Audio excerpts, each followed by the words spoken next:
It's inside coverage on a Tuesday heading into week 3 here on Yahoo. This is a pleasure. I love working with this guy way back in the day.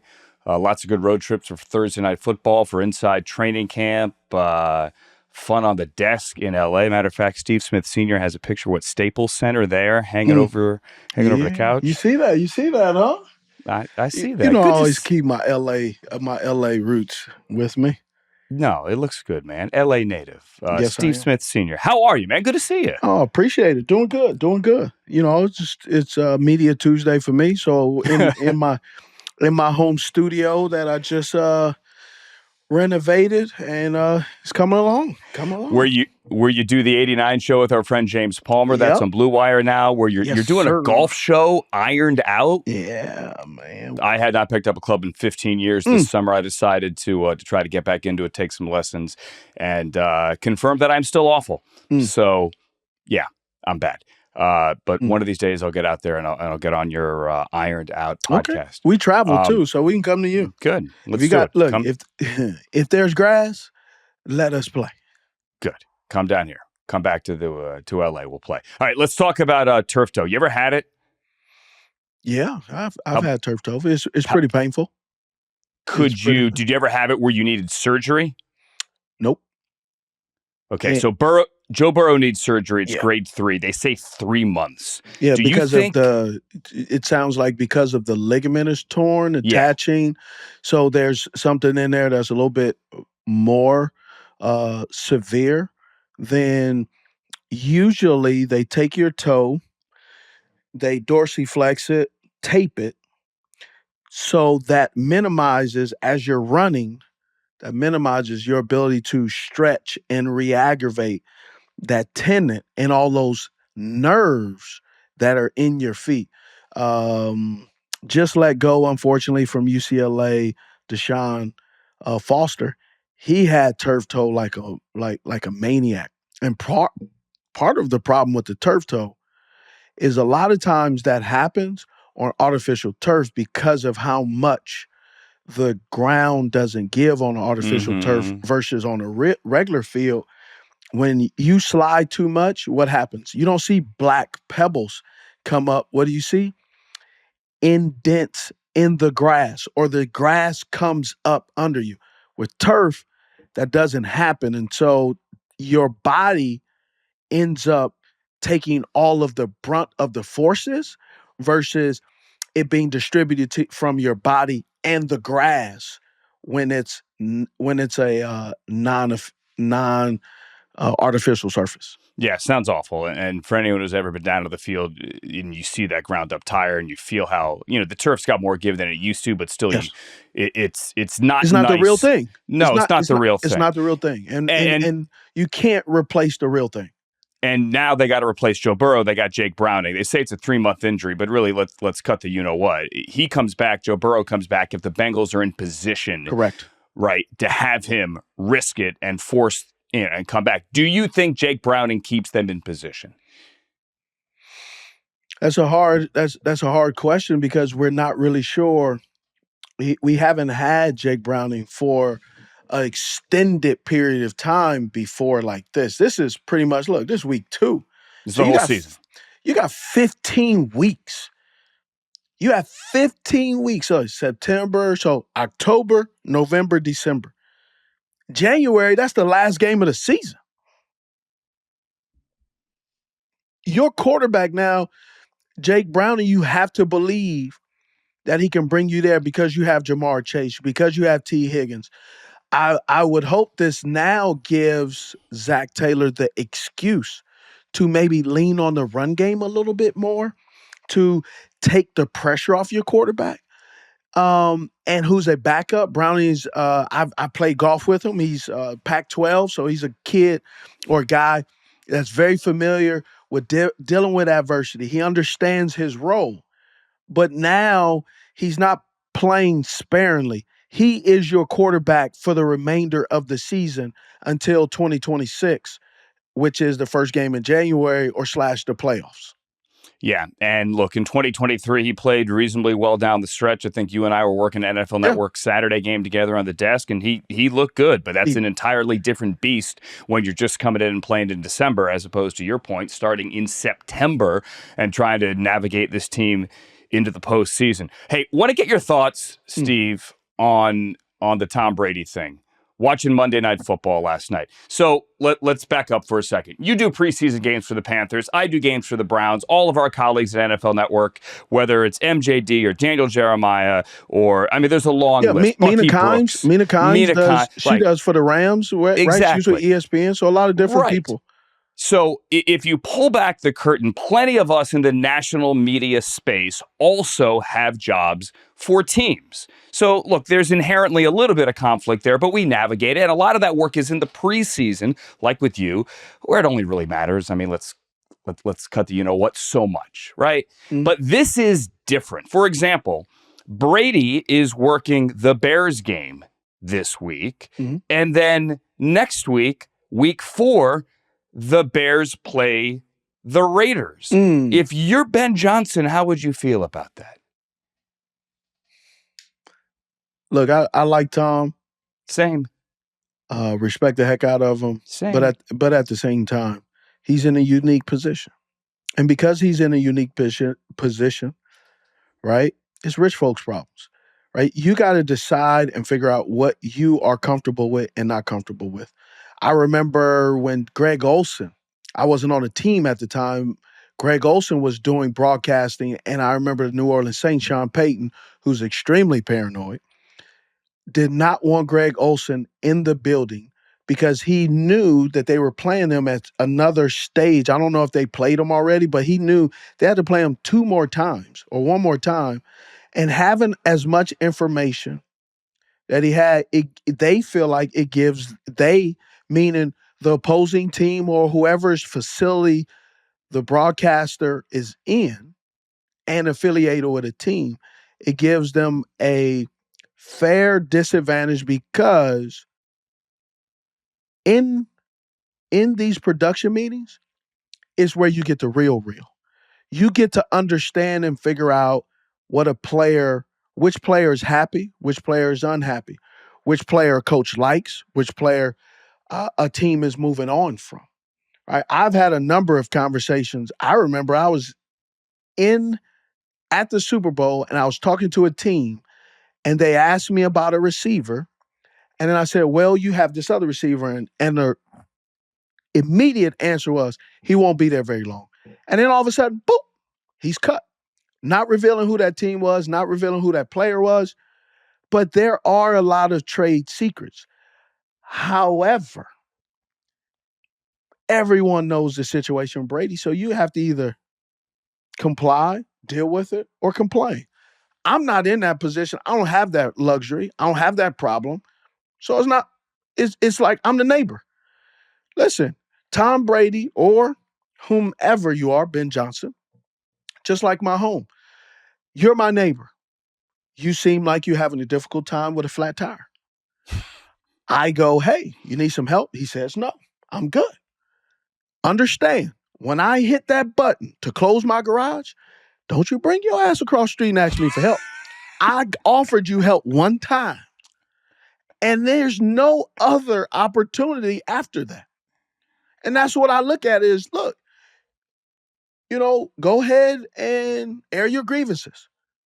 But at the end of the day, you still got to connect the dots and throw the football. And getting a 52 burger on you, don't blame it on Brady. Sure. And Brady and Ben Johnson have a relationship. If you go back during the playoff game last year where the Lions were losing to the Commanders, there was all this open talk. Remember, Brady was doing that game. Well, Ben Johnson's going to go coach the Raiders at that point. If this is the Lions' final game, right? They had been seen on the field talking before the game. I'm not in any way questioning Tom Brady's integrity. I am talking about the paranoia of NFL head coaches, which is deep-rooted in some buildings more than others. Brady is not allowed to be in the building, and he's not allowed to go to practice on Friday. So that rule is already in place. But as you said, it's about the production meetings where the coaches, many of them, just really open up. Now, it's one thing to open up to me. It's another thing they open up to you as an NFL great, as a guy who's going to have a gold jacket one day. They open up certainly more to you than they would to me or to the broadcaster. Here's what I have heard and received intel where I've said, is this a trick? Are they testing me to see if I'm a snitch? And there's been some things told me, and I'm like, nope, I do not want any part of that. Do you think you were being used? I don't know.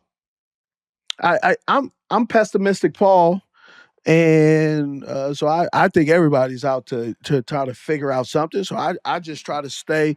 There's a ton of information that I receive a lot of times in training camps, in these pro days, at the combine, that is part of the job.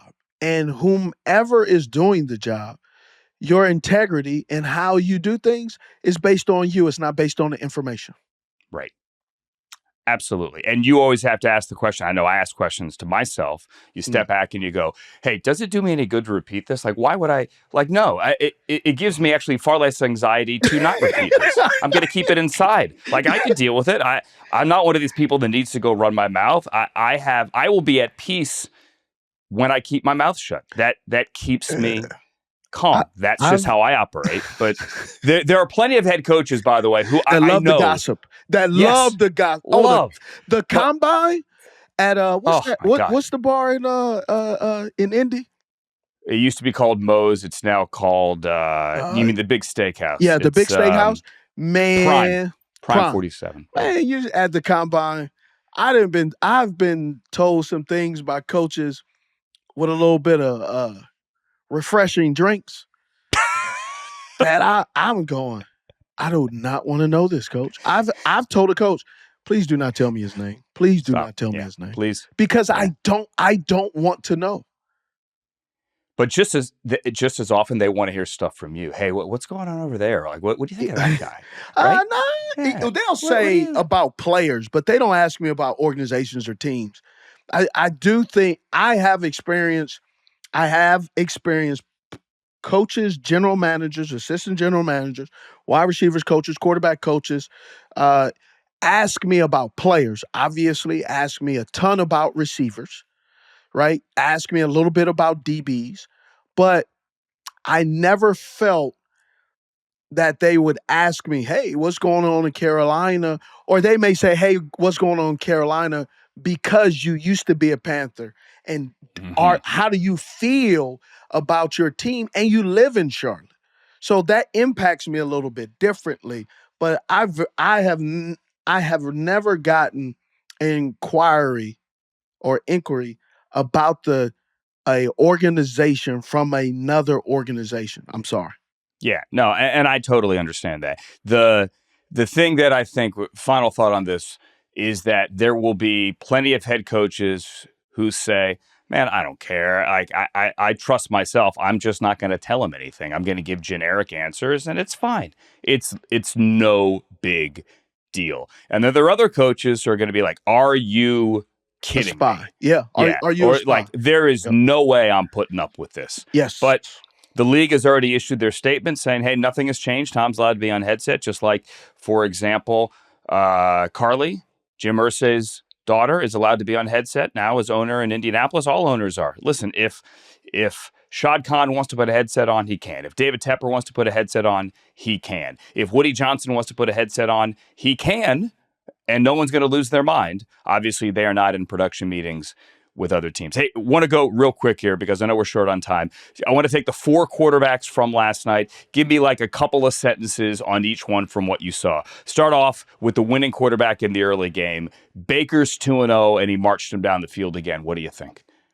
You know, I've been very critical of Baker, but I tell you, he's done a remarkable job in Tampa Bay. Everybody you talk to, they say how hard he works, and you can see it. I've had the opportunity to go to training camp several times and seen. And so you just got to call a spade a spade. Baker is performing at a high level. Yes, Baker, just like anybody else, because he's human, has the tendency to turn the football over because the other team gets paid too, right? They have Pro Bowlers. They have potentially gold jacket types of players. So you can't put it all on Baker. But the grittiness, the toughness that you saw about Baker in Oklahoma, and then you saw him with the Browns. Obviously, did not display that here in Carolina. Displayed it a little bit with the LA Rams, and then took off when he got to Tampa. CJ last night, you worried? With CJ, we all know what he's worried about, and it's not his game. They have to figure out this offensive line. This offensive line has been a problem. And then you go back and watch the game. When he has time, man, some unbelievable throws. Obviously, some unbelievable catches by the wide receivers. They have some thoroughbreds in the stable at the wide receiver position, and with Schultz at the tight end position. When they run the football, they can. But it's tough to always put it on one guy to say when you know that highlight where he's dropping back in the game, and he takes a look out of his peripheral, and he sees this running back with the blitzer coming. Nowhere in his calculation did he think, well, my running back's going to get stone cold ran over, and this blitzer is going to damn near suplex me into the ground. I don't think that was on the menu of things of how it was going to finish. Yeah.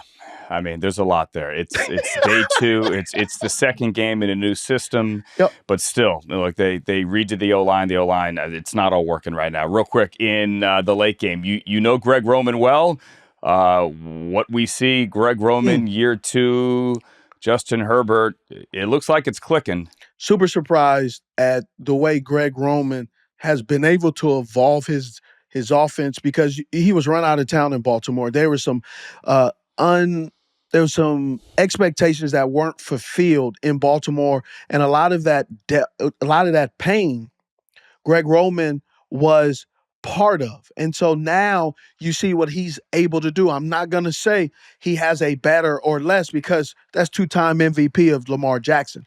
He's evolved this game, and Justin Herbert, by running the football, being so physical, he's actually become, I think, a pretty efficient and better passing quarterback than people would anticipate, because Jim Harbaugh has done a great job, and Jim has always done that, is understanding how to elevate but keep restraints on your quarterback, but make your quarterback such the focal point that this team is unbelievable. And the way the Chargers are going, then Quentin Johnston, former first-round draft pick, who had some struggles last year, his first year. And then he comes back and has a pretty good year, decent year. And then he comes out and he's just balling, firing all cylinders. If you go on the 89 show, I had talked to someone that was coached by Jim Harbaugh, which was Vernon Davis. And he reminds me of a Vernon Davis, like where he can create a mismatch. And then obviously with Quentin Johnson becoming this viable source, that can take away a little bit of the attention that sophomore Lad McConkey is dealing with, of he can't sneak up on anybody anymore. Everybody knows he's a baller, right? And then you have the old head with Keenan Allen, where he comes in and sparely does some things. So I really love what they're doing. And then at the end of the day, defensively, they got a whole bunch of young guys back there, and they're just balling. And the front seven is remarkable. So it's pretty typical of a Harbaugh transition. You get them, you get a year or two under your belt where you know exactly what you want to do, and then all of a sudden you're firing all cylinders. Yeah, and Jesse Minter's now in the conversation already for head coach next year, because what that defense has done already through not only 1 year last year, but 2 weeks this year. And the final thought on Geno, it's not like you never faced zone before, but when you got Derwin James able to run with a guy down the seam like that, when you have the ability to get after the quarterback and drop that many guys and mix it up like that, that's a deadly combination. Yeah, Geno has been a quarterback that I think he's remade his career. He sat on the bench and just learned. He's been a student of the game. And when you can have a young man like that, who, as he gets older, he doesn't stand up and say, "Where's my chance?" He sits down and he puts his head in his notebook, and he gathers up his thoughts and works hard and says, "I'm waiting for my opportunity," and has seized the moment.